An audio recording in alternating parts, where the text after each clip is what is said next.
Hello दोस्तों, स्वागत है आपका अपने यूट्यूब चैनल गायत्री मेडिकल में, जहां आप पाते हैं दवाइयों की संपूर्ण जानकारी। आज के इस वीडियो में हम बात करेंगे मिकोनाजोल क्रीम के बारे में। यह क्रीम स्किन फंगल इन्फेक्शन को ठीक करने के लिए यूज की जाती है। जानेंगे इस क्रीम के brand name, drug strength, use, side effect और प्रिकॉशंस के बारे में, और साथ ही जानेंगे इस क्रीम को कैसे लगाया जाता है। तो बने रहिए वीडियो के अंत तक, जिससे कि आपको इस क्रीम के बारे में पूरी जानकारी मिल सके। तो चलिए वीडियो की शुरुआत करते हैं।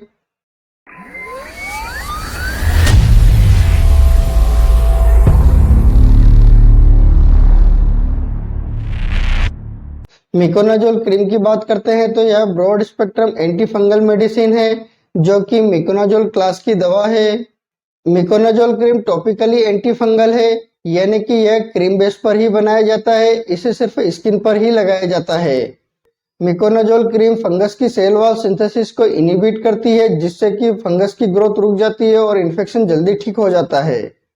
अब बात कर लेते हैं ड्रग स्ट्रेंथ की। इस क्रीम के ड्रग स्ट्रेंथ की बात करते हैं तो यह सिर्फ आपको 2% वेट बाय वेट के स्ट्रेंथ में मार्केट में आसानी से मिल जाता है, और इस क्रीम के ऊपर मिकोनाजोल नाइट्रेट लिखा हुआ रहता है, इससे आप बिल्कुल भी कंफ्यूजन ना हो।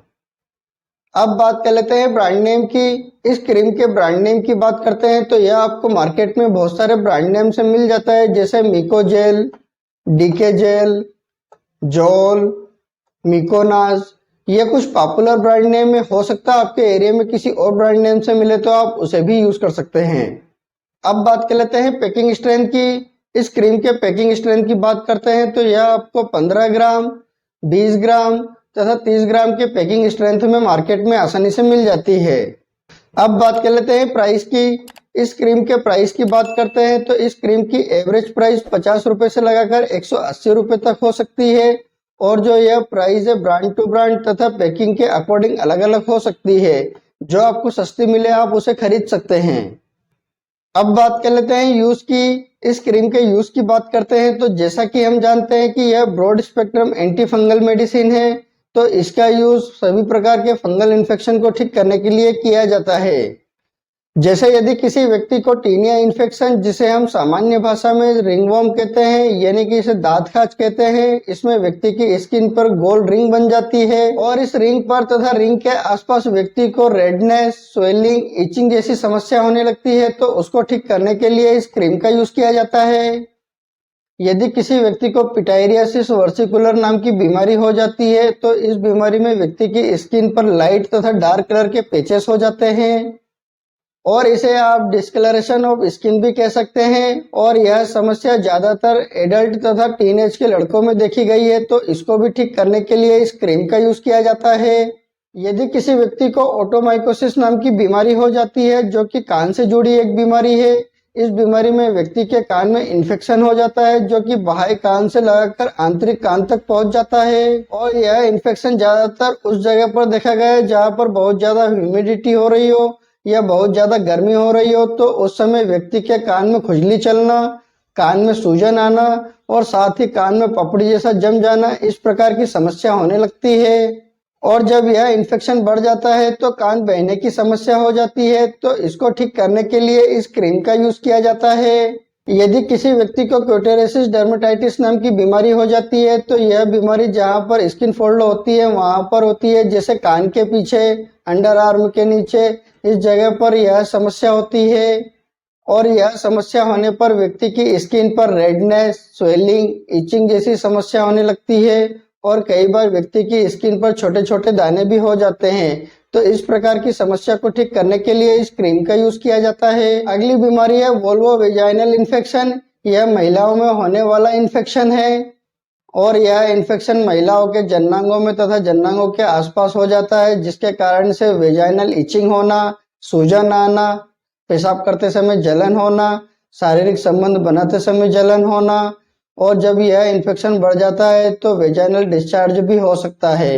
तो इस प्रकार की समस्या को ठीक करने के लिए इस क्रीम का यूज किया जाता है। यदि किसी व्यक्ति को ओन्कोमाइकोसिस नाम की बीमारी हो जाती है, तो यह नाखून से जुड़ी एक बीमारी है। इस बीमारी में व्यक्ति के हाथ के नाखून तथा पैर के नाखून में यह इन्फेक्शन हो सकता है। इस बीमारी में व्यक्ति के नाखून का कलर पीला या काला हो जाता है, और कई बार यह नाखून धीरे धीरे कटने भी लग जाता है। तो इस प्रकार की समस्या को ठीक करने के लिए इस क्रीम का यूज किया जाता है। यदि किसी व्यक्ति को एथलेट फुट फंगस नाम की बीमारी हो जाती है तो यह फंगस अधिकतर टाइट शूज पहनने के कारण, लंबे समय तक जूते पहनने के कारण या लंबे समय तक पानी में काम करने के कारण होता है।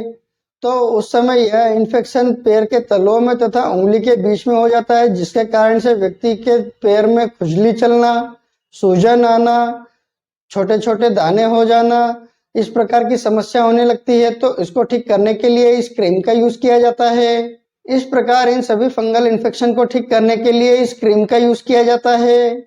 अब बात कर लेते हैं साइड इफेक्ट की। इस क्रीम के साइड इफेक्ट की बात करते हैं तो इस क्रीम के कुछ कॉमन साइड इफेक्ट हो सकते हैं, जैसे redness, swelling, itching, burning sensation, इस प्रकार के कुछ कॉमन साइड इफेक्ट हो सकते हैं। इसके अलावा अगर और कोई साइड इफेक्ट होते हैं तो इस क्रीम को लगाना बंद करें और अपने डॉक्टर से कंसल्ट करें। अब बात कर लेते हैं इस क्रीम को कैसे लगाया जाता है।